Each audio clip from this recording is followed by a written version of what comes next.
Bonjour à toutes et à tous et cordial bienvenue à l'église Étincelle, et parce que sa victoire veut briller là où Dieu vous place. Est-ce que vous le croyez?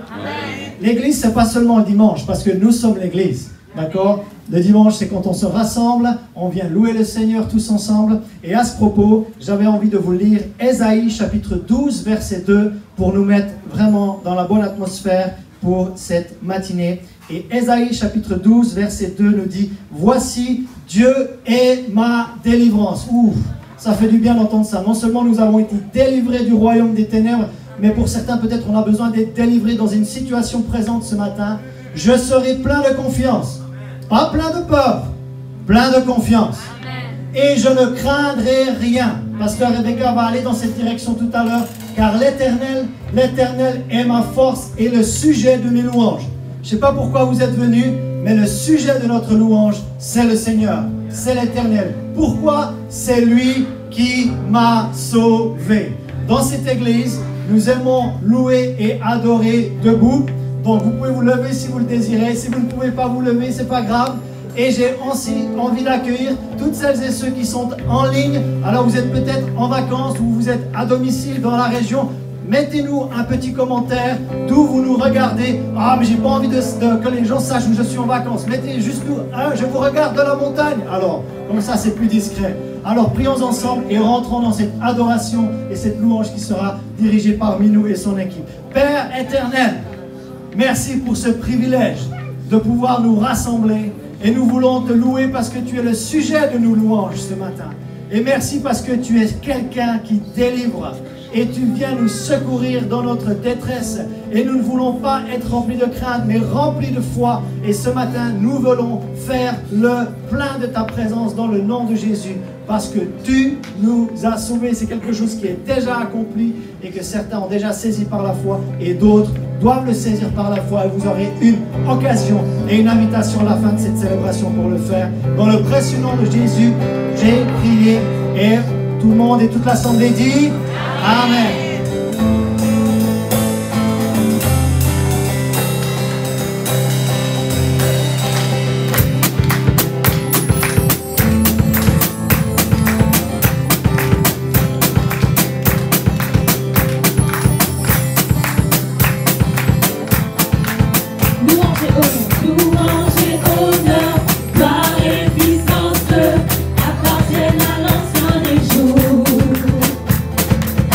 Tout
Déverse sur nous, Seigneur, cet amour que tu as pour nous.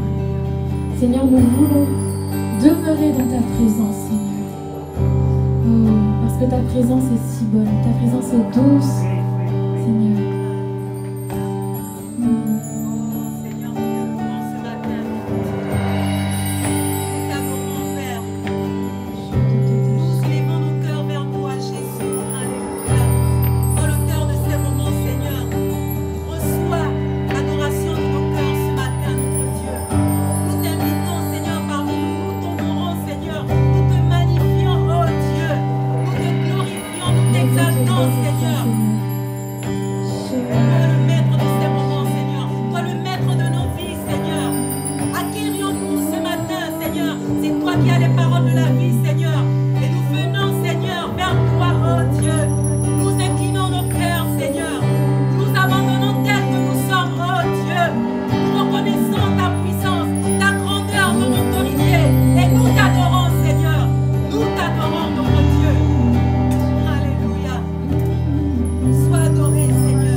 Plonge-moi dans ta rivière d'amour. Plonge mon esprit dans les profondeurs de ta joie. Inonde le désir de mon âme par la douce pluie du ciel. Plonge-moi dans ta rivière d'amour. Plonge mon esprit dans les profondeurs de ta joie. Inonde le désir de mon âme par la douce pluie du ciel. Mon âme est rafraîchie.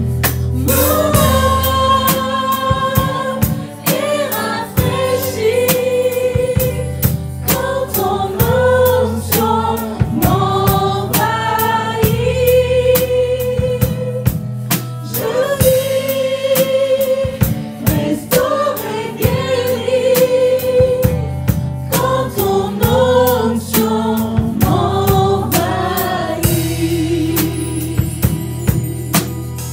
Oh Seigneur, notre âme a soif de toi.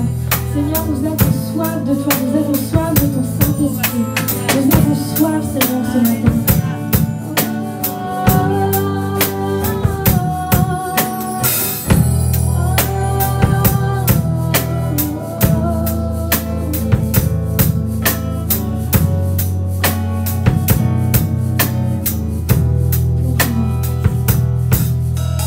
Plonge-moi dans ta rivière d'amour.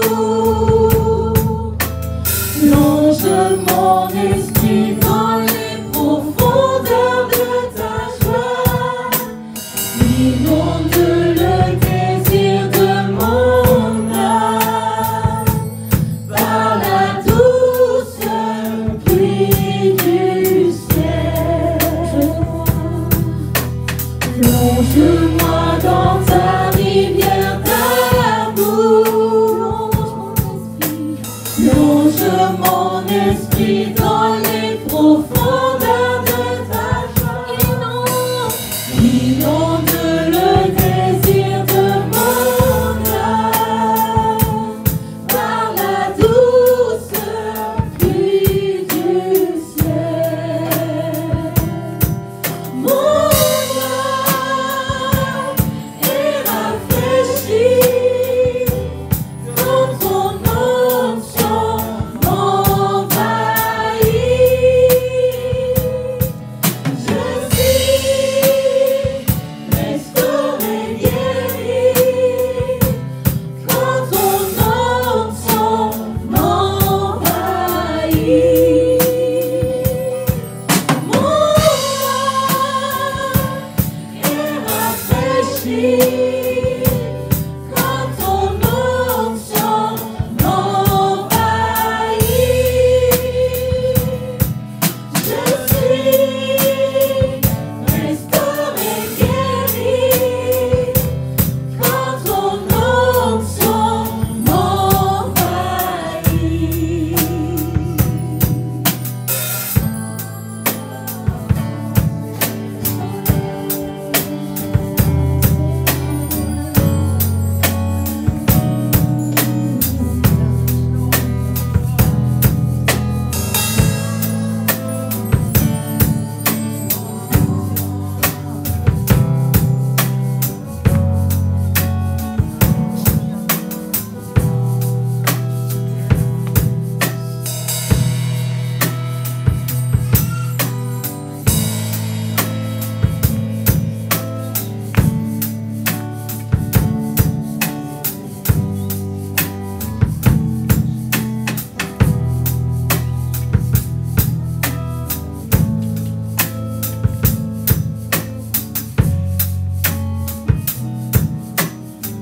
Mon âme est rafraîchie. Mon âme est rafraîchie quand ton onction m'envahit.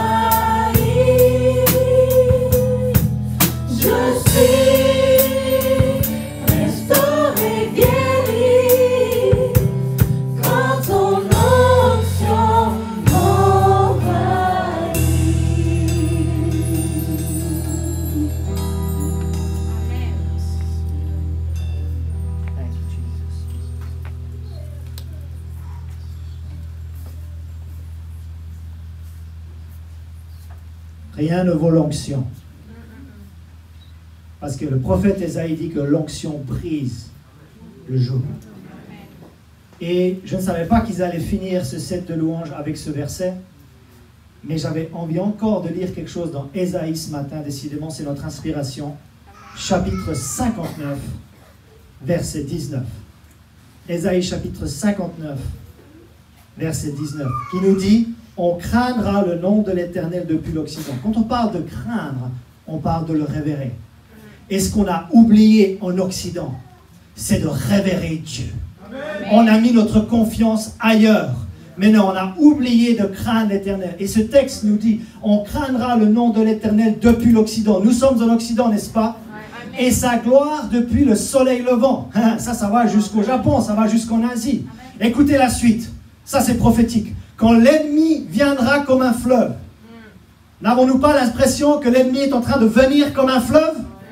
Mais qu'est-ce que fait Dieu quand l'ennemi vient comme un fleuve? Est-ce qu'il reste sur son trône et ne fait rien? Non, non, non. Quand l'ennemi vient comme un fleuve, l'Esprit de l'Éternel le mettra en fuite. Oh, ça valait la peine de venir à l'église ce matin pour ce verset. Est-ce que vous êtes d'accord qu'on le prie, ce verset? Parce que c'est ni par force, ni par puissance, mais c'est par son esprit. Oh, Esprit de Dieu, nous t'appelons dans cette nation. Esprit de Dieu, nous t'appelons dans cette église. Esprit de Dieu, nous t'appelons en Occident. Esprit de Dieu, nous t'appelons jusqu'au soleil levant. Oh, Esprit de Dieu, de l'est à l'ouest et du nord au sud.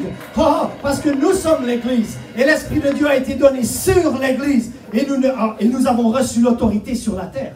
Amen. On est en train de se dire, pourquoi Dieu ne fait rien? Parce que l'autorité a été conférée à son église sur la terre. Amen. Ma question est, qu'est-ce que l'église est en train de faire pendant cette période? Parce que c'est elle qui a la responsabilité sur la terre.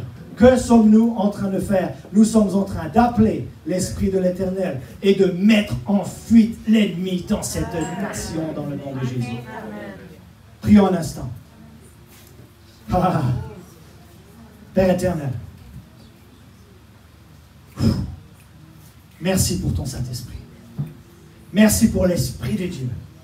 Merci pour l'onction qui brise les verrous, qui brise les jougs dans le nom de Jésus. Père, je prie que ton esprit maintenant descende sur cette congrégation. Ceux qui ont des problèmes de santé, qu'ils soient guéris en ton Saint-Nom. Ceux qui ont des problèmes dans leurs pensées, que leurs pensées soient renouvelées et qu'ils aient la pensée de Christ dans le nom de Jésus. Que ceux qui sont en train de perdre espoir, qui sont en train de perdre le nord dans leur vie, Père, merci, ton Esprit de Dieu les visite ce matin dans le nom de Jésus. Et tu nous transformes de gloire en gloire, de victoire en victoire, de foi en foi. Mais vous savez, le royaume de Dieu fonctionne, c'est de l'intérieur vers l'extérieur. Laissons-nous toucher à l'intérieur de notre être. Laissons-nous toucher dans notre fort intérieur ce matin. Et nous allons quitter ce lieu ravivé, rafraîchi et à nouveau fortifié de cette huile fraîche dont nous avons parlé il y a quelques semaines, dans le psaume 91, verset 11, je crois, nous dit, qui nous parle, 92, je crois, verset 11, nous parle de cette onction fraîche qui nous donne la force d'un buffle. Et c'est notre prière ce matin dans le nom de Jésus. Soyons fortifiés dans la présence de Dieu alors que l'Église se rassemble. Il y a une force collective qui arrive. On n'est pas obligé de traverser cette vie seule. Non, non, tu nous as donné une famille. Que cette Église devienne notre famille spirituelle dans le nom de Jésus. Amen. Vous pouvez prendre place. Vous pouvez prendre place. J'ai envie de saluer les visiteurs. Nous avons 2 dames de Paris. Bienvenue, mesdames, parmi nous. Soyez les bienvenus. Nous avons un homme qui s'appelle Bruno, qui vient de Vichy. Hein? Ceux qui connaissent un petit peu l'histoire de la France, vous connaissez Vichy quand même.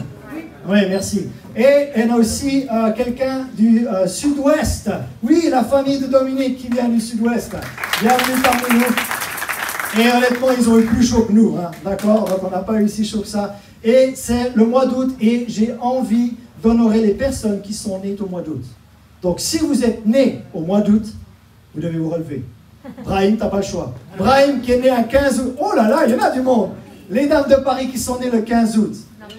Le mois d'août. Ah, le mois d'août, oui, il n'y a pas tout le monde qui est du 15, d'accord.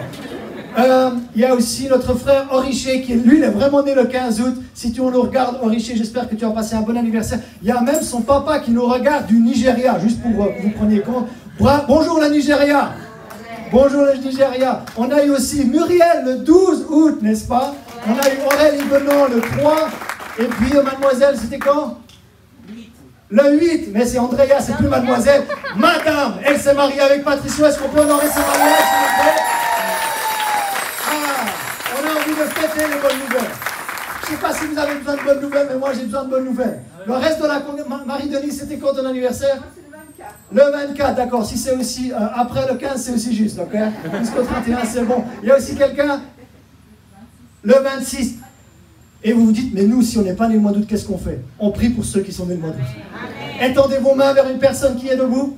Et on prie pour ces personnes et on déclare la bénédiction de Dieu sur leur vie. Merci Père. Merci pour ces dames qui sont en visite de Paris ici dans cette ville. Merci Père pour Andrea et toutes les personnes qui sont nées le mois d'août. Nous voulons déclarer la bénédiction de Dieu sur leur vie. Nous dirons que c'est une année de plus, mais que cette année soit une année de grâce. Que cette année soit une année de faveur. Que cette année soit une année de bénédiction. Ce n'est pas juste une année de plus pour faire une année de plus. Non, nous déclarons que cette année, ils vont faire un pas de plus dans leur destinée. Ils vont faire un pas de plus dans le plan de Dieu. Ils vont faire un pas de plus dans la volonté de Dieu. Ils vont se rapprocher de Dieu comme ils ne se sont pas encore rapprochés de Dieu au temps passé. Ils vont devenir de plus en plus intimes avec leur Père Céleste et ils vont découvrir la raison pour laquelle il les a placés sur la terre.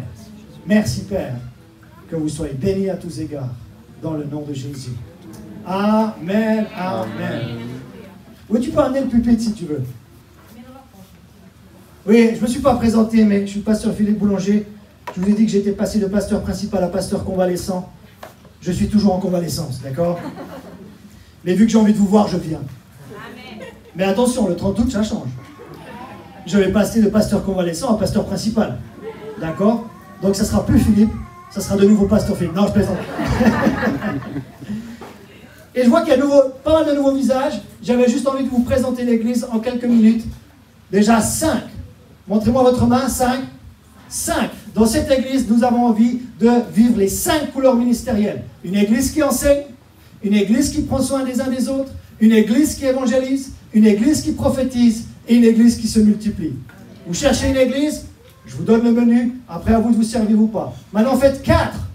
4 comme 4 piliers. Édifier le disciple. Quand vous allez fréquenter cette église régulièrement, vous n'allez pas rester croyant, vous allez devenir disciple de Jésus. Ensuite, édifier la famille, parce qu'il y a beaucoup de familles en mauvaise santé. On a besoin de retrouver les valeurs familiales. Édifier l'église, parce qu'on a besoin d'une église locale quand on est de nouveau. Amen. Et une église qui édifie le royaume, qui ne se regarde pas le nombril, mais une église qui regarde les nations du monde. Et je vais parler de ça dans l'offrande. Maintenant, vous faites 3. 3 parce qu'il y a 3 valeurs fondamentales.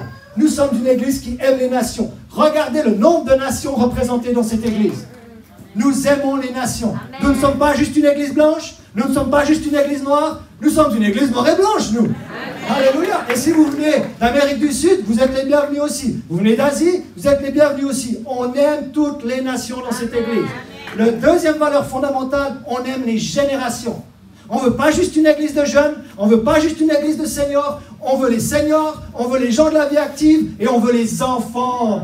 Et en septembre, on est en train de mettre en place des célébrations spéciales enfance parce qu'on ne veut pas les garder exclus de ce lieu de culte. Parce que Jésus a dit, laissez venir les enfants à moi. Amen. Maintenant, vous faites 2. Vous remarquez qu'on va de 5 à 2 là? 2. Parce que la grande mission de l'église, c'est 2 choses. C'est gagner les gens à Christ et les faire grandir en Christ. Je répète ça une fois. Gagner les gens à Christ et les faire grandir en Christ jusqu'à la maturité spirituelle. Et ensuite, vous faites 1. Parce que ce qui nous anime, c'est le plus grand commandement. C'est d'aimer Dieu. De toute notre force, de toute notre âme, de toute notre pensée. Et d'aimer notre prochain comme nous-mêmes. Parce que si ce n'est pas l'amour qui nous anime, nos mobiles ne sont pas au bon endroit. Mais si c'est l'amour qui nous anime, la connaissance enfle. Mais l'amour édifie. Donc si on a une vision d'édifier et qu'on n'a pas l'amour, on passe à côté. Gloire à Dieu. Ça va? Vous voulez qu'on chante joyeux anniversaire pour ceux qui ont eu leur anniversaire? Oui. Vous êtes d'accord? Parce que je ne l'aurais pas dit, donc je suis en train de les surprendre. On chante joyeux anniversaire? Non, parce qu'on a l'habitude de faire ces choses. Et pasteur, pourquoi on met tant l'emphase sur les gens qui ont leur anniversaire? Parce qu'ils sont importants et vous êtes importants. Amen. Peut-être certains, c'est une révélation pour vous. Vous ne saviez pas l'importance que vous aviez aux yeux de Dieu, mais vous êtes important. On va chanter joyeux anniversaire pour toutes ces personnes. Vous pouvez rester assis ou debout comme vous voulez. Et après, on va recevoir l'offrande. Je te laisse diriger parce que c'est mieux si je ne chante pas, d'accord?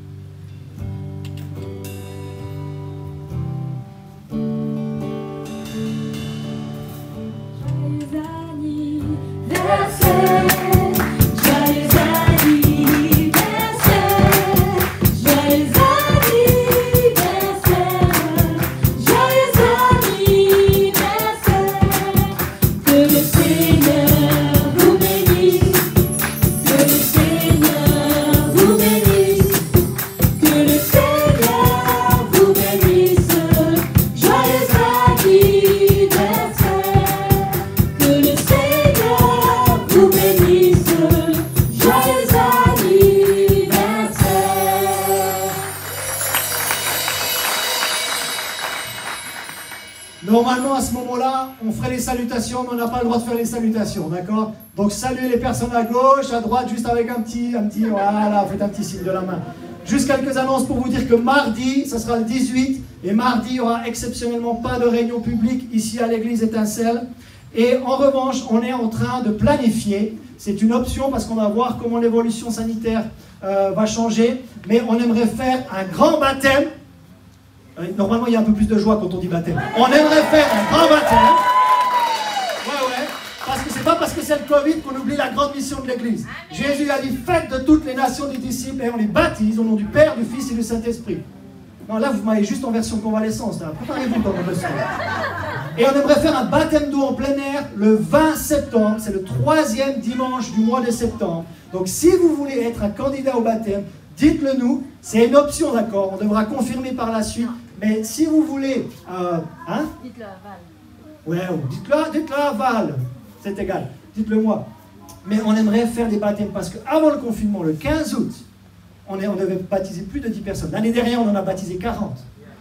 Et on devait baptiser plus de 10 personnes le 15 et après on est tombé en confinement le 17. Donc ces personnes n'ont pas pu être baptisées, mais on ne va pas en rester là. On a envie de les immerger au nom précieux du Seigneur. D'accord? Donc si vous voulez être baptisés, dites-le nous. Et ensuite, les live groups reprendront. Donc la semaine de la rentrée, on va tomber en semaine 36.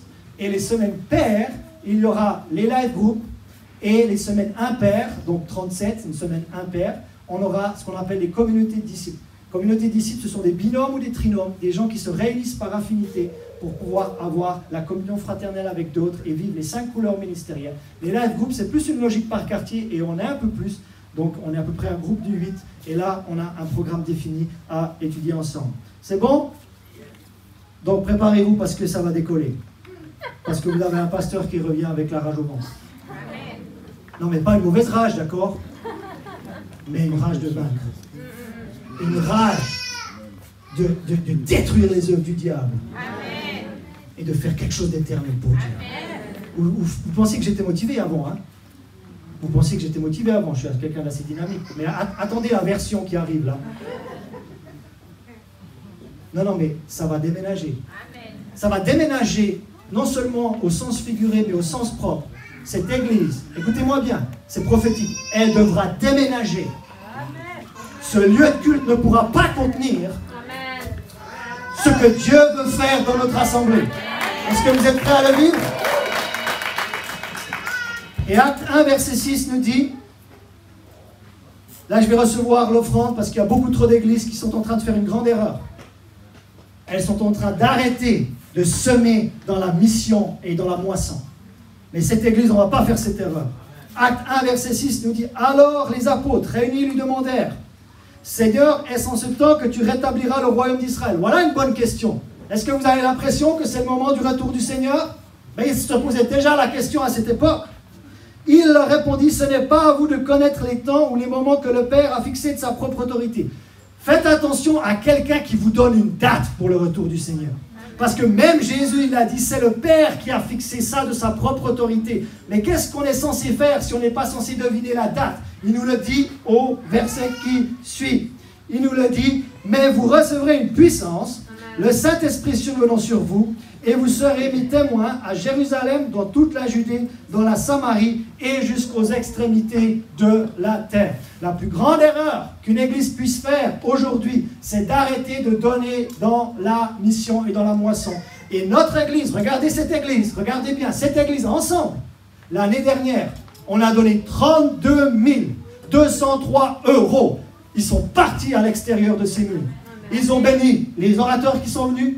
On a donné des aumônes pour des œuvres caritatives dans la ville et on soutient 9 missionnaires dans les nations pour que cet évangile aille jusqu'aux extrémités de la terre. Mais alors, qu'est-ce qui s'est passé dans cette église, pasteur? Vous n'avez pas un petit peu plombé? Non, on a doublé. Amen. Parce que quand on s'aligne avec le plan de Dieu, Dieu va s'aligner avec nous. Donc, on reste généreux et on continue parce qu'il y a beaucoup de ministères aujourd'hui qui ne peuvent plus voyager. Donc, on va continuer de les soutenir. Si vous voulez faire une offrande ce matin spécifique pour la mission, ça sera par chèque au nom de Victoire Centre Chrétien. Vous pouvez demander une enveloppe. Vous pouvez aussi donner par espèce ou même de façon virtuelle via PayPal. Et on vous remercie de votre générosité parce que tout seul, je n'aurais pas pu donner 32 203 €, juste pour vous dire. Mais ensemble, on l'a fait. Et si on a fait ça l'année dernière, pourquoi on ne le ferait pas plus cette année? Pourquoi on ferait moins en 2020 qu'en 2019? Non, on veut faire plus en 2020. Parce que, qui croit que les gens ont besoin de Jésus aujourd'hui? Franchement. Mais vous connaissez Jésus, vous l'entendez l'évangile chaque semaine. Mais nous, on parle de son retour. Il y a encore des peuples qui n'ont jamais entendu sa première venue. Vous vous rendez compte de ça en 2020? Mais si on donne pour que ça aille jusqu'aux extrémités de la terre, et il y en a même des qui n'ont jamais entendu parler de Jésus à côté de chez vous. C'est pour ça qu'on est témoin localement et on est témoin aussi mondialement. Ça, c'est le cœur de cette église. Vous ne l'avez pas entendu pendant 2 mois, mais laissez-moi le dire. Nous sommes une église d'Antioche. L'église de Jérusalem était nécessaire pour établir la doctrine, mais l'église de Jérusalem a touché la ville. L'église d'Antioche a touché le monde. Et tant que je serai pasteur de cette église touchera le monde. Amen. Vous voulez faire partie d'une église qui touche le monde ou pas? Amen. Alors, soyez généreux aussi dans vos offrandes. Ça fait partie. Merci Père. Ouh, je suis chaud ce matin. Merci Père éternel, dans le nom de Jésus, pour la générosité des bien-aimés. Parce que nous te connaissons, nous savons que nous sommes sauvés, nous connaissons notre destinée éternelle, mais il y en a certains qui n'ont jamais encore entendu parler du nom de Jésus. Et si c'est votre cas par Internet, vous aurez l'occasion de le connaître à la fin de cette célébration. Merci Père pour ces offrandes. Et si vous voulez faire une offrande missionnaire, mettez-le s'il vous plaît, spécifié mission sur l'enveloppe. Comme ça, on va pouvoir bénir nos 9 missionnaires qui sont sur le front, que ce soit en France, en francophonie ou alors dans les autres nations de la terre. Parce que ce que Jésus a dit, tant que cet évangile n'est pas prêché à toutes les nations, il ne reviendra pas. Donc on est en train de demander au Seigneur de revenir alors qu'on n'a pas fini notre mission. Non, moi j'ai fait l'armée, ça ne fonctionne pas comme ça. On doit terminer ce que le Seigneur nous a mandaté de faire. Il nous a donné sa parole, il nous a donné son esprit, il a établi l'église. Si vous n'avez pas une église locale, je le répète, je l'ai dit la semaine dernière, mais je le redis. Si vous n'avez pas une église locale, ça va être très dur les temps qui arrivent. Vous avez besoin d'une famille spirituelle. Et dans cette famille spirituelle ici, vous avez besoin d'un binôme ou d'un trinôme avec qui vous avez des relations chaque semaine pour vous soutenir. Merci Père éternel. Amen. Voilà, on va donner dans la joie avec un chant qui s'appelle Ton nom. Précieux nom de Jésus qui nous a été donné. Qu'il soit magnifié dans ce lieu. Amen. Je vous invite à vous lever et vous pouvez apporter vos dîmes et vos offrandes en suivant bien le sens des aiguilles d'une montre.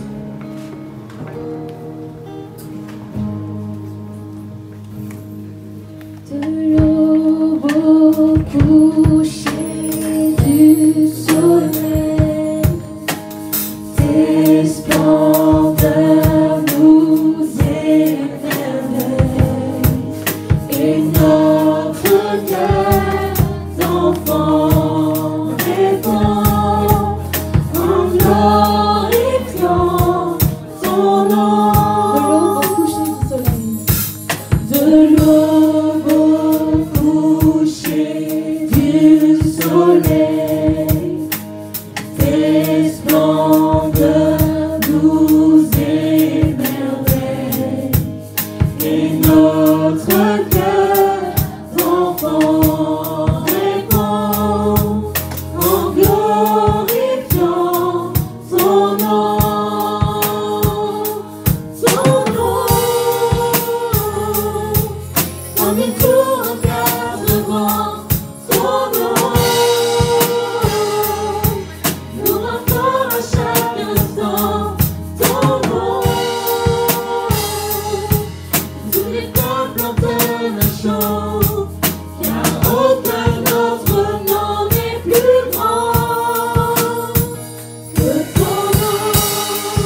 Est-ce qu'on peut remercier l'équipe de louange ce matin, s'il vous plaît, dans les parvis?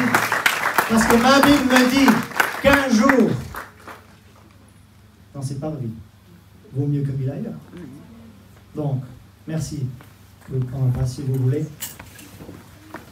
Et on a l'honneur, on va entendre la meilleure prédicatrice de France. Bon, mon avis est un peu biaisé parce que c'est ma femme, d'accord? Mais j'aimerais vous dire que cette femme, pendant que moi j'étais à l'hôpital, dans la vallée de l'ombre et de la mort, cette femme a tenu notre famille. Et cette femme a tenu cette église. Donc,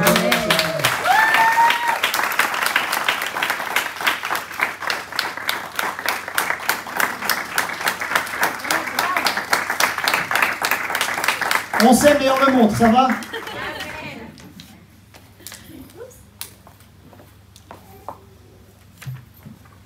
Bonjour à tous. Pour ceux qui ne me connaissent pas, je m'appelle Rebecca Boulanger. Je suis un des pasteurs ici à l'église Étincelle. Et c'est vraiment une joie de prendre la parole. Et ce que j'aime avec le Saint-Esprit, c'est qu'il y a vraiment un fil conducteur avec lui. Souvent dans l'église, on prêche des séries. On a des séries qui sont en cours. Et cet été, on a dit, pendant l'été, on ne va pas forcément faire une série. Mais il semblerait que le Saint-Esprit, lui, fasse une série des messages qui nous mettent tous à cœur. Donc, on a entendu pendant encore, je pense qu'on était encore confinés, on a entendu le pasteur Donato Anzalone, qui vient du Tessin, et il nous a parlé de la grâce dans les difficultés. Qui se rappelle de son message? N'est-ce pas? C'est trop beau pour être vrai, mais la bonne nouvelle, c'est que c'est vrai. Ensuite, moi j'ai prêché sur ne pas abandonner Dieu dans l'épreuve. Et je parlais qu'on avait une grâce dans l'épreuve. On va revenir sur ça un peu plus tard. Et pasteur John a prêché, c'est le défaut de...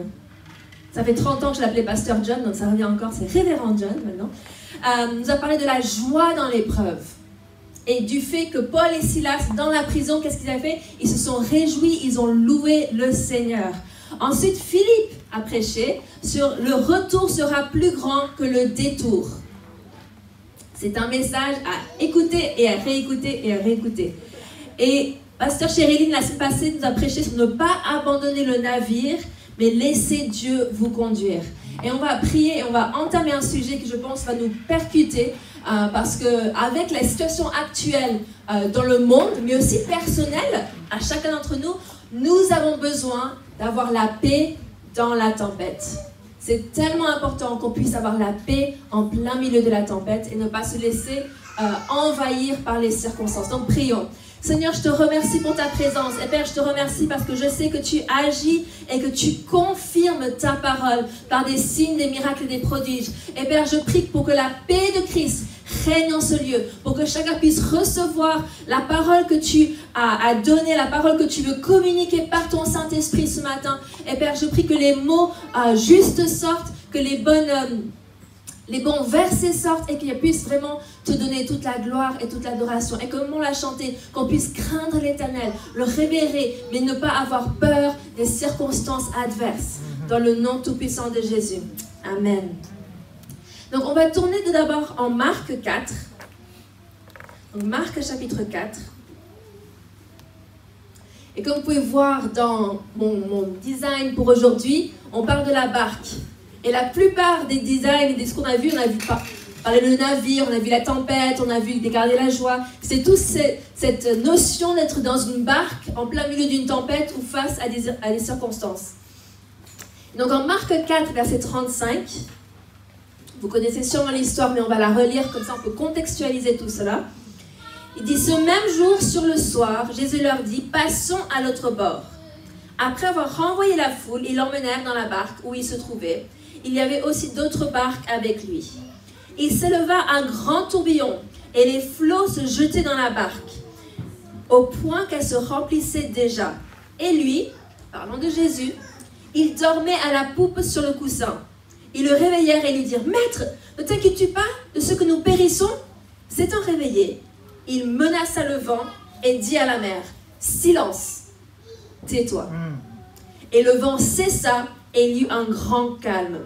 Puis il leur dit, il s'adresse à leurs disciples qui eux étaient bien réveillés, il dit, « Pourquoi avez-vous ainsi peur? Comment n'avez-vous point de foi ?» Ils furent saisis d'une grande frayeur et ils se dirent les uns aux autres, « Quel est donc celui-ci à qui obéissent même le vent et la mer ?» Donc, il venait d'avoir une aventure assez grande. Jésus allait de lieu en lieu et partout il allait, il était demandé, que ce soit pour guérir les malades, pour prêcher, pour multiplier les pains et les poissons, il était très demandé. Donc c'est tout à fait naturel qu'il soit fatigué parce qu'il était quand même dans un corps d'homme et il se reposait. Mais on peut s'imaginer, mais comment ça se fait qu'en plein milieu d'une tempête, il dort? Vous avez déjà pris un ferry pour aller quelque part ou un bateau et qu'il y avait une tempête? Ça secoue, non? Même dans les grands ferries, des fois, je me souviens, enfant, on traversait la Manche pour aller en Angleterre et visiter la famille paternelle. Et dès qu'on montait sur le bateau, j'avais le mal de mer. J'étais petite et ça pouvait tanguer un petit peu, puis j'étais là, oh!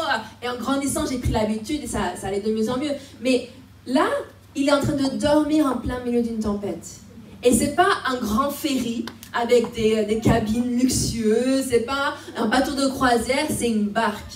Donc, si l'eau est en train de remplir la barque, il se prenait des jets d'eau, etc., mais il continue de dormir. Quel bon exemple. On va voir un peu plus pourquoi tout à l'heure. Mais les disciples, pour la plupart, étaient des marins chevronnés, n'est-ce pas? C'était des pêcheurs.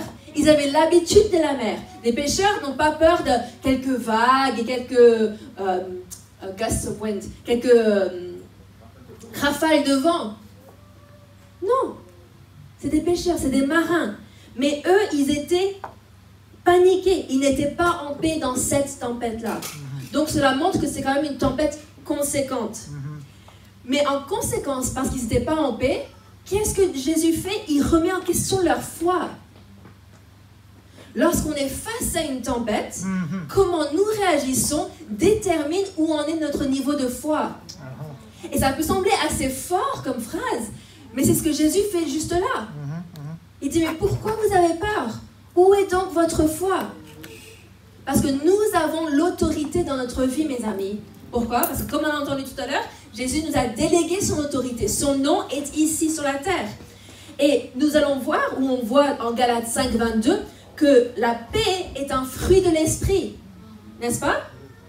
On va y tourner parce que je ne connais pas tout le monde aujourd'hui, donc je ne veux pas juste que vous entendiez des choses et vous dites « Ah, mais c'est juste pasteur qui l'a dit. » Non, c'est un verset dans la Bible. Galates 5, 22 dit « Mais le fruit de l'esprit, c'est l'amour, la joie, la paix, la patience, la bonté, la bénignité, la fidélité, la douceur, la tempérance. » Mais la paix est un fruit de l'esprit. Donc c'est important que les fruits de notre vie démontre notre foi. Donc si nous sommes dans la paix, alors nous pouvons dire que nous sommes dans la foi. Et nous avons besoin de foi actuellement, les amis, n'est-ce pas? Nous avons besoin de la foi, de dire, peu importe ce qui va se passer aux infos, peu importe ce qui va se produire, je tiens ferme. Je vais vivre une vie paisible, je vais vivre une vie en bonne santé. Je vais élever mes enfants dans un monde meilleur. C'est ta maman qui va te chercher. En Colossiens 3,15,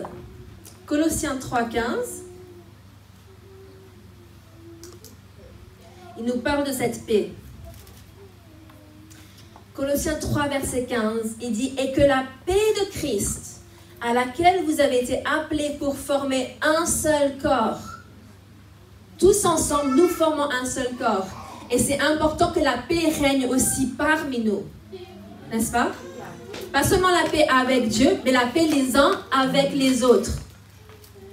Que la paix de Dieu, la paix de Christ à laquelle vous avez été appelés pour former un seul corps, règne dans vos cœurs et soyez reconnaissants. Que la paix de Dieu règne dans votre cœur. La Bible Martin donne cette traduction ceci. Elle dit, et que la paix de Dieu à laquelle vous êtes appelés pour être un seul corps, tienne le principal lieu dans vos cœurs. La paix, c'est pas quelque chose qui est censé être passager. C'est pas censé être quelque chose que l'on a juste quand on est à l'église entouré de chrétiens ou juste lorsqu'on est dans notre binôme, notre trinôme. Non, la paix de Dieu doit tenir la place principale dans notre cœur. Pas le doute, pas la crainte, pas le fait d'être complètement perdu, d'être paumé. Non, la paix de Dieu. Ésaïe 26, verset 3. Décidément, Ésaïe en ce moment, aujourd'hui. Yes. Ésaïe 26, verset 3 dit « À celui qui est ferme dans ses sentiments, tu assures la paix. La paix parce qu'il se confie en toi. » Nous n'avons pas une paix de ce monde. Nous n'avons pas une paix parce qu'il se passe telle chose ou telle autre chose. Nous avons la paix parce qu'on se confie en Dieu. Nous savons en qui nous avons établi notre confiance. Et parce que nous savons qu'il est le rocher de notre salut, nous savons que nous avons bâti notre maison sur le roc, comme on l'a entendu il y a quelques semaines passées. Mais nous devons continuer à garder la paix. Et ce n'est pas quelque chose que, comment dire, ce n'est pas quelque chose que l'on essaie de produire dans notre propre force. N'est-ce pas? Parce qu'on le voit quand on essaie de le produire avec notre propre force. On peut être chamboulé, on est secoué, mais lorsque c'est la paix de Dieu. Et on voit en Philippiens 4, versets 7 et verset 9. Philippiens 4, versets 7 et 9. Verset 7, il dit « Et la paix de Dieu, qui surpasse toute intelligence, gardera vos cœurs et vos pensées en Jésus-Christ. » Qui surpasse toute intelligence. Et verset 9, il dit « Ce que vous avez appris, reçu et entendu de moi, et ce que vous avez vu en moi, pratiquez-le, et le Dieu de paix sera avec vous. » Vous savez, avec l'accident de Philippe, donc on en a parlé, peut-être que vous ne savez pas ce qui lui est arrivé, mais il a eu un accident sévère de vélo avec un traumatisme crânien très sévère qui a dû être opéré d'urgence, les clavicules cassées, les côtes cassées, donc il est en convalescence, mais lorsqu'on m'a appelé pour me dire qu'il était à l'hôpital, sur le moment j'ai été secouée, j'ai été ébranlée, je suis être humain, mais après j'étais là, ok, qu'est-ce qu'il faut faire? Et je suis venue à l'église et on a filmé la célébration pour le lendemain. Et il y en a qui disent, mais on n'a pas l'impression que tu t'es secouée par ce qui s'est passé, mais sur le moment je n'avais pas conscience de l'importance de l'accident. J'ai agi selon ce que j'étais censée faire, ça fait partie de mon ADN, je suis très dans, comment dire, le sens du devoir. J'ai un sens du devoir assez profond, donc s'il faut faire quelque chose où j'ai donné ma parole, je vais jusqu'au bout, je fais ce que j'ai dit. Et donc j'ai fait cela, et après j'ai entendu le lendemain qu'il devait se faire opérer, et là j'ai été ébranlée aussi. Mais ma famille spirituelle s'est assemblée autour de moi, ma famille naturelle s'est assemblée autour de moi, et on s'est mis à prier avec ma famille naturelle. Ils sont tous venus des différents endroits de la Côte d'Azur chez mes parents pour prier, pour être ensemble en attendant le résultat de l'opération. Et j'ai senti une paix qui surpasse toute intelligence. Mais vraiment, parce que dans le naturel, c'était catastrophique. Mais il y avait une paix de Dieu. Et ce soir-là, donc la première nuit de samedi à dimanche, j'ai dormi 4 heures. Je n'ai pas réussi à m'endormir avant très tard dans la nuit. Mais la nuit qui a suivi, j'ai pu dormir et j'étais dans le repos, sachant que j'allais pouvoir le voir le lendemain. Mais pendant 2 jours, je n'ai pas pu voir mon mari, sachant qu'il a eu un accident grave. Et c'est compliqué parce qu'on veut être avec son bien-aimé quand quelque chose se passe, n'est-ce pas? En tant que parents, si notre enfant se blesse, on veut être avec eux. Si notre parent se blesse, on veut être avec eux. Et donc c'est très compliqué. Mais il y avait cette paix qui surpassait toute intelligence. Plus que ce que pouvaient me dire les médecins, plus que l'intellectualisme de telle ou telle personne. Je n'ai pas cherché je suis pas allée sur Google. Je n'ai pas fait des recherches sur qu'est-ce qui peut se passer avec un traumatisme crânien. Parce qu'on a tendance à faire ça, n'est-ce pas? Quand il se passe quelque chose, on va aller rechercher sur Internet quel est le pire scénario. Et après, on veut rester dans la foi. Mais mes amis, si vous faites ça, si vous allez rechercher le pire scénario, ou ce qui pourrait se passer, ou vous regardez constamment que les actualités, il va être difficile pour vous d'être dans la foi.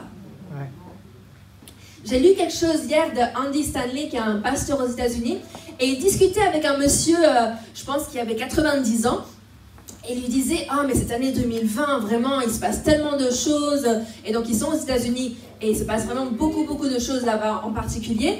Et le monsieur lui a dit « Non, mais vous savez, l'année 2020, ça va. » Et il était choqué. Et ce monsieur, il a vécu la guerre du Vietnam, il a vécu toutes ces choses atroces aux États-Unis, le crash, etc.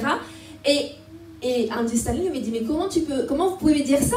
Il dit, mais moi, je ne permets pas aux actualités de déterminer les gros titres dans ma vie. C'est fort, ça.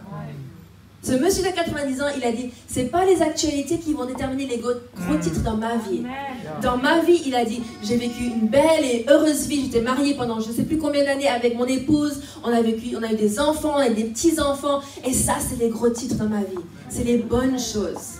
Et nous pouvons être tellement perturbés par ce qui se passe actuellement. Et je vous assure, des fois, on se regarde avec Philippe et on dit, mais encore une mauvaise nouvelle? Et le mardi soir, on a prié pour ce qui se passait au Liban, on a prié pour ce qui se passait à l'île Maurice, on a prié pour ce qui se passe au Niger, on a prié pour ce qui se passe en France. Et je sais qu'il y a beaucoup d'autres choses pour lesquelles on aurait pu prier, mais on a un temps limité. Mais il se passe tellement de choses, mais nous devons garder les yeux fixés sur Jésus. Nous devons garder les yeux fixés sur celui en qui nous avons placé notre confiance. Parce que si nous faisons ça, nous allons pouvoir garder la paix et nous allons pouvoir marcher par la foi. Philippiens 4, versets 6, 7 et 9 en version parole de vie, dit « Ne soyez inquiets de rien ». C'est le verset qui précède que la paix de Dieu. « Ne soyez inquiets de rien, mais demandez toujours à Dieu ce qu'il vous faut. Et quand vous priez, faites vos demandes avec un cœur reconnaissant. Ainsi, tout à l'heure on a dit le « et la paix », mais ça c'était le verset qui venait avant. « Ne soyez inquiets de rien. Ainsi la paix de Dieu, qui dépasse tout ce que nous pouvons comprendre, gardera vos cœurs et vos pensées unis au Christ Jésus. Faites ce que vous avez appris de moi, ce que vous avez reçu et entendu de moi, ce que vous m'avez vu faire, et le Dieu qui donne la paix sera avec vous. Il est avec vous, mes amis. Vous n'êtes pas seuls dans votre barque. La paix de Dieu n'est pas une paix intellectualisée qui dépend des circonstances. Parce que dans le monde dans lequel nous vivons, particulièrement en France, où nous avons eu les Lumières, nous avons eu tous ces grands savants, on a tendance à intellectualiser beaucoup de choses, n'est-ce pas? Même si vous n'êtes pas d'origine française, moi je ne suis pas d'origine française, mais j'ai vécu ici assez longtemps pour voir et savoir que les gens intellectualisent beaucoup les choses. Mais la paix intérieure dans votre esprit, c'est là où ça se passe. C'est pas une paix intellectualisée, c'est pas une paix qu'on reçoit par le raisonnement ou parce qu'on a tous les faits et les faits disent qu'on peut avoir la paix, alors on a la paix. Non, c'est une paix intérieure au niveau de notre esprit. C'est solide, ça ne bouge pas, ça ne change pas. C'est une paix qui surpasse les vents violents et qui permet à votre cœur de ne pas être troublé et d'avoir la force pour prendre la bonne décision. On a besoin de force pour prendre les bonnes décisions. Parce que parfois, les vents sont en train de souffler, les vagues sont en train de rentrer dans notre barque et on doit prendre une décision importante et on est tellement perturbé par la tempête autour de nous qu'on n'arrive pas à entendre la voix de Dieu.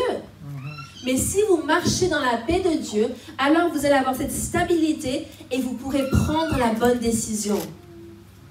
On encourage souvent les gens surtout de ne pas prendre de grandes décisions, de décisions drastiques en plein milieu d'une tempête. Parce qu'on aurait tendance à prendre la solution de secours. Mais la solution de secours n'est pas forcément toujours la bonne. Nous avons besoin de garder les yeux fixés sur Jésus. Le psaume 29, verset 11, dit dans la version Bible français courant, et je pense que ce verset était prophétique parce qu'il c'est de l'Ancien Testament, mais il dit que le Seigneur donne de la force à son peuple, qu'il le bénisse en lui donnant la paix. C'est une bénédiction que d'avoir la paix, mes amis. Je me rappelle, il y a quelques années de cela, c'était avant qu'on ait les enfants, on a dû aller d'urgence dans le Doubs, c'est dans le Doubs, hein. On a dû aller d'urgence dans le Doubs parce que le père de Philippe était dans un coma. Et on a pris la voiture, on est parti dès qu'on a eu la nouvelle, on devait de toute façon après aller en Suisse, mais on a pris la voiture, on est allé, on s'est pris les embouteillages en plein du chassé-croisé, des vacanciers, tout ça, et on est arrivé, et on ne savait pas si on allait arriver à temps, mais on a déclaré qu'il ne partirait pas tant qu'on n'était pas arrivé. Et c'était très très compliqué comme situation, parce que ça faisait longtemps que Philippe ne l'avait pas vu, et moi c'était la première fois que je le rencontrais. Et on est arrivé dans cette chambre d'hôpital et ils nous ont laissé rentrer parce qu'il était très très tard à cause des embouteillages, on est arrivé très tard. On a les soins intensifs et ils sont en train, donc il n'est pas très conscient et on lui prend chacun une main et on prie avec lui, on lui demande s'il savait où il allait aller, s'il allait partir. On voulait s'assurer de son salut. C'est la première chose. On voulait prier pour sa guérison aussi, mais on voulait surtout s'assurer de son salut. Et on lui a posé la question, si tu meurs, est-ce que tu sais où tu vas aller? Et c'est ma main qui l'a serrée. Et donc on avait cette paix. Et on devait repartir parce qu'on était attendu pour enseigner toute une semaine à Jeunesse en Mission en Suisse sur le cœur de Père de Dieu. Donc tu vois un peu le sujet. Son papa est à l'hôpital, il est dans le coma, et nous devons enseigner toute une semaine sur le cœur de Père de Dieu. Et les médecins venaient nous voir et on devait partir, on ne pouvait pas rester. Et ils disent, mais non, vous ne comprenez pas. Ils disent, non, on comprend ce qui se passe, on réalise que c'est grave, mais nous avons la paix. Et les médecins n'arrêtaient pas de venir nous dire, non mais vous ne comprenez pas la sévérité, vous ne comprenez pas ce qui se passe. Non, on comprend que c'est grave, mais nous avons la paix. Nous avons la paix parce que nous savons que lui, il sait où il va aller, mais nous avons la paix. Et pendant toute cette semaine, on a dû marcher sur cette paix. On a dû marcher dans la paix de Dieu et avoir cette confiance qu'il était en train d'agir là où nous ne pouvions pas agir. Parce que dans le naturel, nous ne pouvons rien faire pour le faire sortir de ce coma. Mais Dieu peut. Et Dieu l'a fait. Il est sorti. Il est sorti de ce coma. Ils l'ont réanimé 7 fois. 6 fois il est parti, ou 7 fois il est parti, il est revenu. Et lorsque nous sommes retournés le voir, avec les frères de Philippe, qu'il n'avait aussi pas vu depuis très longtemps, et ils ont pu chacun exprimer leur amour envers leur père, et on a pu échanger avec lui, on a pu partager, et ma belle-sœur aussi qu'il a rencontrée, et c'était un moment tellement fort, mais nous savons que ce n'était pas par notre force, ce n'était pas par notre raisonnement intellectuel, mais c'était la paix de Dieu qui nous a portés. Et parce qu'on avait la paix de Dieu, on avait la confiance en Dieu que lui agissait. Parce que si vous êtes dans une situation catastrophique comme celle-là, vous pouvez être tiraillé dans tous les sens, mais vous ne pouvez pas être tiré dans tous les sens et en même temps mettre notre foi entièrement en Dieu. Parce que ou vous portez le fardeau, ou c'est lui qui le porte. Et lorsqu'on vient dans la présence de Dieu et qu'on a un fardeau qui peut être très lourd, qui peut être chargé d'émotions, qui peut être très compliqué, et je sais qu'il y a des personnes ici qui vivent des situations très très compliquées, mais ce fardeau, vous n'êtes pas appelé à le porter. Ce que Dieu vous demande, c'est de le déposer à ses pieds, de lui faire confiance, de mettre votre foi en lui. Et ce qui va vous rendre, alors que vous lui faites confiance, il va vous donner sa paix. Donc vous n'allez pas avoir un vide, vous allez avoir la paix qui va venir remplir votre être intérieur et qui va vous consoler et vous aider à aller de l'avant. En Jean 14, verset 27, Jean 14 et verset 27, il dit « Je vous laisse la paix, je vous donne ma paix. Je ne vous la donne pas comme le monde donne, que votre cœur ne se trouble pas et ne se laisse pas effrayer. » Et puis Jean 16, 33, et là j'ai plusieurs traductions différentes que je vais vous lire. Jean 16, 33, mais que votre cœur ne se trouble pas, et ne se laisse pas effrayer. Ne vous laissez pas effrayer par ce qui se passe actuellement. Parce que des gens qui sont effrayés vont s'isoler, vont se cloîtrer et vont arrêter la mission, la grande mission, comme on a entendu tout à l'heure. Et c'est tellement important. Et je ne sais pas si vous vous rappelez de ce début d'année, mais on vous a donné à chacun et chacune une étincelle. Oui. Et cette semaine avec Philippe, on a rencontré des gens qui ne sont pas encore croyants. Et on est en train de parler avec eux, on va les revoir dans la semaine et tout ça. Et je dis, mais Philippe, mais je peux vraiment me les imaginer, parce qu'ils habitent à Toulouse, mais qu'ils reviennent habiter ici, et qu'on devienne amis, qu'ils rencontrent le Seigneur, qu'ils se joignent à l'église. Ils ne savent pas encore, mais je vois quelque chose en eux. Et je dis, mais moi aussi, je veux mon étincelle. C'est pas juste vous qu'on encourage à allumer. On a donné une étincelle, et quand vous l'allumez, vous filmez, et c'est un témoignage que quelqu'un est venu au Seigneur, ou quelqu'un a été baptisé, ou baptisé du Saint-Esprit. Et on veut voir plus d'étincelles. On a vu même pendant le confinement. N'est-ce pas, Marisa? Je ne vais pas vous les passer, mais Marisa a vu une étincelle. Yes. Et il y en a eu d'autres aussi. Donc Jean 16, 33. Il a dit, je vous ai dit cela pour que par moi, pas par vous, pas dans votre force, pas dans votre intellectualisme, Mais je vous ai dit que par moi, vous ayez la paix. Et c'est Jésus qui parle là. Il dit, dans le monde, malheureusement, vous allez souffrir. Mais soyez courageux, j'ai vaincu le monde. Soyez courageux, mes amis. Soyez forts. En anglais, on a différentes traductions de la Bible qui n'existent pas encore en français, malheureusement. Mais il y en a une qui s'appelle The Message. Et donc, je vous ai fait la version Rebecca Boulanger de The Message. Donc, j'ai traduit, mais c'est sur les écrans. Voilà. Il dit, je vous ai dit ceci afin qu'ayant confiance en moi, vous soyez inébranlables. Amen. Dites avec moi, inébranlables. Inébranlable. Assurés et dans une paix profonde. Dans ce monde sans Dieu, vous continuerez à expérimenter des difficultés, mais gardez votre cœur. J'ai vaincu le monde. Yes. Il a vaincu le monde, mais c'est à nous de garder notre cœur. On ne peut pas s'attendre à ce que quelqu'un d'autre garde notre cœur. Nous devons garder notre cœur. La Bible amplifiée, c'est aussi une Bible anglaise qui amplifie tous les versets, donne tous les différents synonymes et tout ce qui pourrait être traduit depuis l'origine. Il dit, je vous ai dit ces choses afin qu'en moi, vous puissiez avoir une paix et une confiance parfaite. Dans le monde, vous avez des tribulations, des défis, des détresses et de la frustration. Mais réjouissez-vous! Heureusement qu'on a eu avant ce message, le message la joie dans l'épreuve. Oui. Et qu'on a appris que la joie, c'est pas quelque chose de passager, mais c'est une décision. Nous décidons de nous réjouir. Prenez courage, soyez confiants, certains, inébranlables, car j'ai vaincu le monde. Je l'ai dépourvu de puissance pour vous nuire et je l'ai conquis pour vous. Donc la paix, ce n'est pas l'absence de problème. Certains pensent que la paix, c'est l'absence de problème, mais ce n'est pas. La paix, c'est la présence de Christ. Et on a besoin de savoir que Christ est avec nous dans la barque. Amen, amen. Les disciples avaient oublié qu'il était avec eux dans la barque. Pourquoi? Parce qu'ils ont perdu confiance, ils paniquaient. Et après tout à coup, ah oui, il y a Jésus. Jésus, réveille-toi! Mais la paix, ce n'est pas l'absence de problème, c'est la présence de Christ.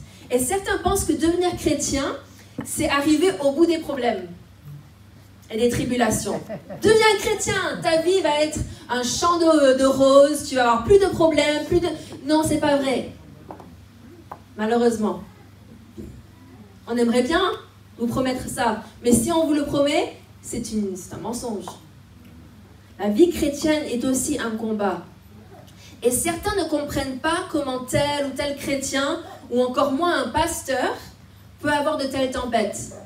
Et peut-être que certaines personnes se sont posé la question, mais pourquoi notre pasteur lui est arrivé cette chose-là? Nous savons qui est l'ennemi de nos âmes. Et nous savons que l'ennemi attaque la tête. Et pasteur Philippe n'est pas le seul à avoir été attaqué. Pasteur Peter, pasteur Chérie ont été très attaqués dans leur santé aussi. Mais nous ne sommes pas ignorants des fils du diable. Mais vous sachez que tout comme vous, nous sommes des êtres humains.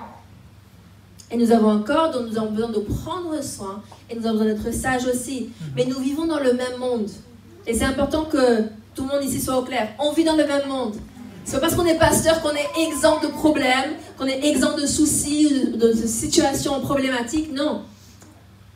Mais Jésus nous a promis d'être avec nous là au milieu de la tempête. Il nous l'a promis.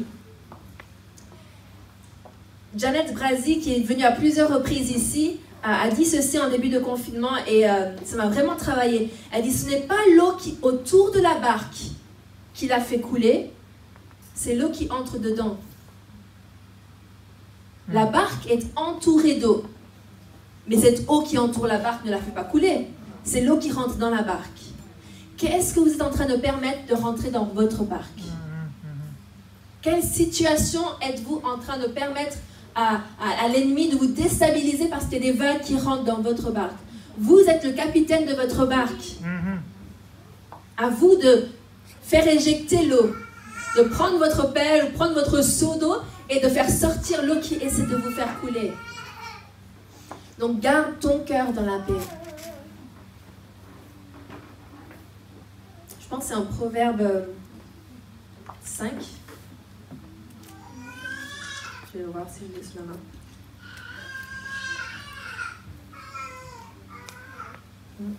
Non, Proverbe 3.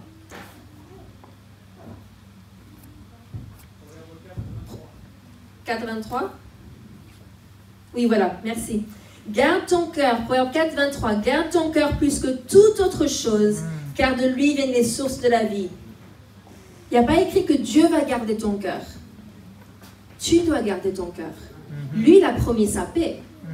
Mais si tu gardes ton cœur et tu ne laisses de la place dans ton cœur que pour la paix de Dieu, et pas les soucis, pas les inquiétudes, pas le doute, pas la crainte, alors tu vas pouvoir naviguer sur l'eau et ne pas couler sous le poids de l'eau. L'apôtre Paul commence presque toutes ses lettres avec ces mots. Que la grâce et la paix de Dieu soient avec vous. Philippiens 1, verset 2, on voit, il dit que la grâce et la paix vous soient données de la part de Dieu, notre Père, et du Seigneur Jésus-Christ. Donc, peu importe ce que Dieu vous appelle à faire, de ce qu'il vous demande de faire, vous allez avoir besoin de la grâce de Dieu et vous allez avoir besoin de la paix de Dieu. Et c'est tellement important que l'on puisse être conscient du fait que comme je l'ai prêché il y a quelques semaines passées, il y a une grâce dans l'épreuve, mais il existe aussi une paix dans la tempête. Et parfois on peut être tellement chamboulé, tellement perturbé, qu'on oublie qu'il y a la grâce dans l'épreuve et il y a la paix dans la tempête. Et lorsqu'on se rappelle de ces choses-là, et peut-être vous allez donc l'afficher quelque part chez vous, que peut-être je suis en train de traverser une épreuve. Et on pourrait faire un lever de main, et je pense qu'il y a beaucoup de personnes qui disent qu'ils sont en train de traverser des épreuves. Mais il y a la grâce de Dieu. La grâce, c'est cette force indéniable qui est là pour vous tenir, pour tenir ferme, cette grâce pour persévérer. Oui, il y a la grâce qui sauve, mais il y a cette grâce pour servir, cette grâce pour tenir ferme. Et cette grâce est là pour vous aider dans l'épreuve. Mais il y a aussi la paix en plein milieu de la tempête. Et je vois un peu une différence entre l'épreuve et la tempête. L'épreuve, pour moi, c'est peut-être moins visible aux yeux de tous. Alors que la tempête, tout le monde est au courant qu'il y a une tempête. L'épreuve, on peut avoir une épreuve de bac, une épreuve de ceci, une épreuve de ça. Mais une tempête, il y a tout qui se déchaîne. Je ne sais pas si vous avez vu les images des orages qu'il y a eu cette semaine en France. Vous avez vu ça a été... c'était tout à coup, ils avaient des bouffées de chaleur, des pics de chaleur, et tout à coup, il y a des tempêtes qui se déchaînent, et il y a tout qui se retourne, il y a le niveau des eaux qui monte.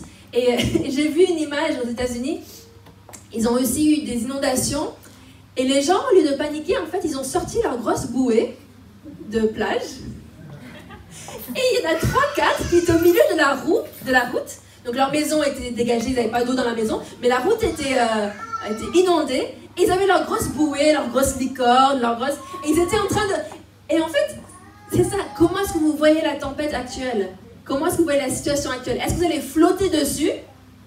Et imaginons que cette paix, c'est cet air qui vous aide à flotter dessus, ou est-ce que vous allez couler avec? C'est à chacun de nous de prendre la décision de garder notre cœur et de rester dans la paix. Romains 5, versets 1 et 2 dit « Étant donc justifiés par la foi, nous avons la paix avec Dieu par notre Seigneur Jésus-Christ, qui nous devons d'avoir eu par la foi accès à cette grâce, dans laquelle nous demeurons fermes, et nous nous glorifions dans l'espérance de la gloire de Dieu. » Donc, parce que nous avons été justifiés par la foi, nous avons la paix avec Dieu, et il nous donne sa paix. C'est ça, exact. La paix avec la paix de Dieu. Nous avons la paix avec Dieu et la paix de Dieu, n'est-ce pas? On avait fait cette étude pendant le confinement, vous pouvez le retrouver dans les différents enregistrements, mais c'est par la foi. Nous avons été justifiés par la foi, nous avons la paix avec Dieu et la paix de Dieu. C'est ça. Ouais. Donc ma question pour vous, c'est que ferais-tu si Jésus entrait dans ta barque?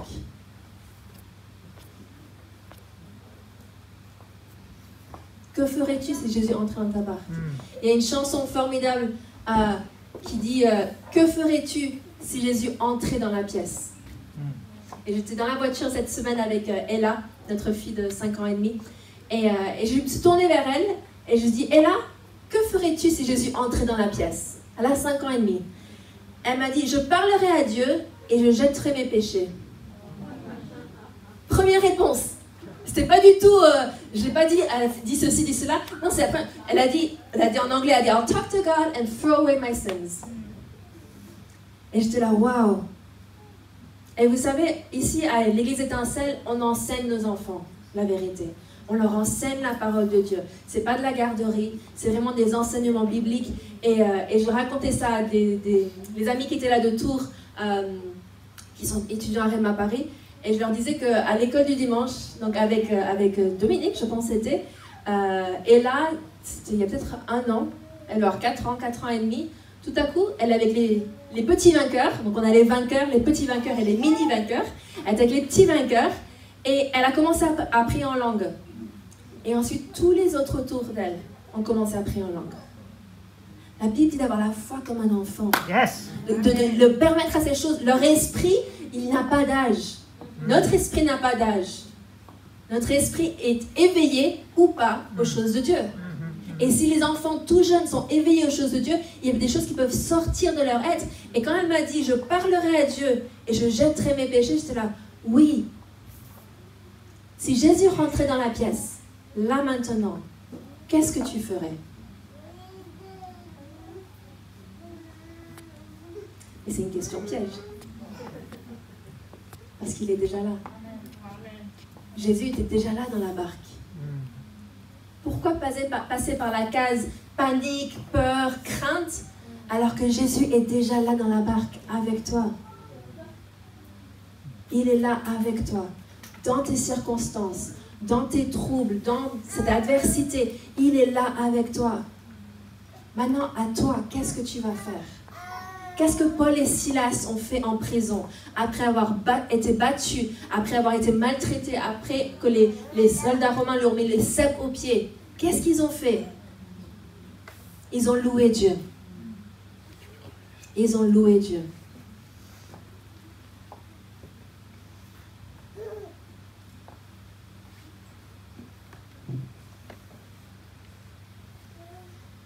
Donc Jésus est avec toi dans la barque. Et lui, il est en paix. Il veut te communiquer sa paix. Pourquoi? Parce que la Bible dit qu'il est le prince de la paix. Et si le prince de la paix règne dans votre cœur, alors ça devrait être un royaume de paix. N'est-ce pas? Donc à nous de garder les yeux fixés sur Jésus. Tout à l'heure, on a chanté « En te voyant, nos craintes s'enfuient ». On ne chante pas juste des chants pour occuper le temps ou pour avoir une interlude musicale. Non, on chante des chants parce qu'on veut élever le nom du Seigneur. Mais on chante des chants parce que c'est des choses qui sont bonnes à déclarer. Vous verrez qu'on ne chante pas tous les chants qui sortent. On chante des chants dont on a étudié, on a regardé les passages, on a regardé la contenance biblique, si vous voulez. On dit, ok, c'est en accord avec la Bible, ça on peut le chanter parce qu'on va le déclarer dans nos vies. Donc, comment réagirais-tu si tu étais réellement conscient que Dieu est dans ta barque? Moi, je sais qu'il est dans ma barque. Parce que, honnêtement, sans Dieu, je n'ai aucune idée comment j'aurais traversé cette saison avec l'accident de Pasteur Philippe. Aucune idée. Je parlais avec un de mes binômes l'autre jour. Elle me disait, mais Rebecca, tu as été tellement forte. Et je regarde et je dis, non. J'ai pas été forte. Mais Christ en moi a été fort. Yeah. Christ a mis la paix en moi. Et parce que j'ai des enfants de bas âge, je ne voulais pas qu'ils paniquent. J'ai une église que j'aime et que je soutiens. Je ne voulais pas que l'église panique. Et c'est pour ça que je faisais ces messages vidéo pour essayer de vous communiquer la paix que j'avais en moi. Bien que les circonstances étaient très graves. Mais je sais en qui j'ai mis ma confiance. Et tout comme on l'a lu plus tôt, je ne sais plus dans quel passage, mais... Ah oui, il dit, faites ce que vous avez appris de moi, ce que vous avez reçu et entendu de moi, ce que vous m'avez vu faire. Et l'apôtre Paul dit aussi, suivez-moi comme je suis Christ. Et vous savez, les gens qui sont autour de vous, vous suivent. Il vous observe. Et si vous avez mis votre main dans la main de Dieu, il regarde comment vous faites face aux circonstances et aux situations. Il regarde comment vous faites face aux tempêtes. Et peut-être être le seul ou la seule exemple d'un chrétien engagé avec Dieu qu'ils ont en face d'eux. Et comment vous réagissez déterminera beaucoup de choses pour eux aussi. Donc ce n'est pas pour vous mettre la pression, parce que ce n'est pas dans votre propre force. C'est la force que Dieu vous donne. C'est la paix que Dieu vous donne. Alléluia. Donc ma question pour conclure. Si Jésus était dans ta barque, et il est, comment louerais-tu? Comment prierais-tu? J'aimerais qu'on se lève et pendant ce chant, j'aimerais qu'on puisse, en dépit de nos circonstances, en dépit de notre adversité, de ce qu'on est en train de traverser, prendre la décision, je vais garder mon cœur et je vais garder la paix. En dépit des circonstances, en plein dans la tempête, je vais garder la paix. La paix de Dieu qui surpasse toute compréhension, qui garde mon cœur et mes pensées en Christ Jésus. Je garde le focus, je garde le point de but, je garde les yeux fixés sur Jésus, l'auteur et le consommateur de ma foi. Je sais que lui prendra soin de moi. Et commencez à déclarer les choses que vous voulez voir dans votre vie. Je déclare la bonne santé pour toute personne qui fréquente l'église Étincelle. Je déclare la bonne santé dans notre ville. Je déclare la bonne santé dans notre nation. Je déclare la liberté de pouvoir exprimer et louer le Seigneur. De pouvoir élever le nom du Seigneur. Merci Seigneur. Merci pour ce que tu veux faire. Et Père, je prie pour mes frères et sœurs qui sont peut-être dans une vallée ou qui sont en train de traverser quelque chose. Que Père, tu les relèves. Que alors qu'ils déposent leur fardeau à tes pieds, que tu leur donnes ta paix. Tu leur donnes la paix, pas comme le monde nous donne, mais tu leur donnes, tu leur lègues, tu leur laisses ta paix. Merci Père, qu'ils puissent marcher avec toi, qu'ils puissent être conduits par toi et qu'ils ne permettent pas à l'eau de faire couler leur barque. Dans le nom tout-puissant de Jésus. Oh, hallelujah. Merci Père. Merci Père. Parce que tu agis puissamment dans nos vies. Et peut-être vous êtes là et vous dites, mais je ne sais pas si Jésus est dans ma barque. Mais si vous avez demandé à Jésus de rentrer dans votre cœur, si vous l'avez confessé, comme la Bible dit, en tant que Seigneur et Sauveur, la Bible dit, si tu crois dans ton cœur que Jésus est mort à la croix, qu'il a été enseveli et que le troisième jour il a été ressuscité des morts, et si tu le confesses de ta bouche, tu seras sauvé. Et dès ce moment-là, Jésus entre dans ta barque. Et tu commences une relation personnelle avec Dieu le Père, Dieu le Fils et Dieu le Saint-Esprit. Et il veut avoir une relation avec toi. Il veut marcher avec toi. Il veut t'accompagner. Peu importe les troubles auxquels tu fais face.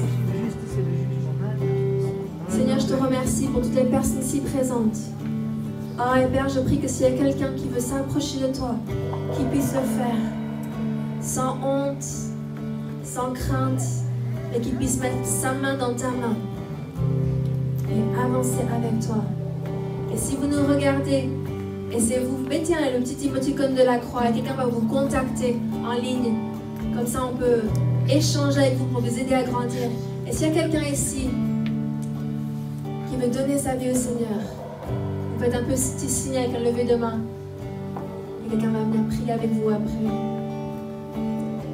Et si nous sommes tous enfants de Dieu, nous pouvons dire, j'ai la paix de Dieu. J'ai la paix de Dieu. J'ai la paix de Dieu. J'ai la paix de Dieu. Face aux circonstances, Face aux circonstances, je garde mes yeux fixés sur toi. Et je ne coulerai pas. Alléluia.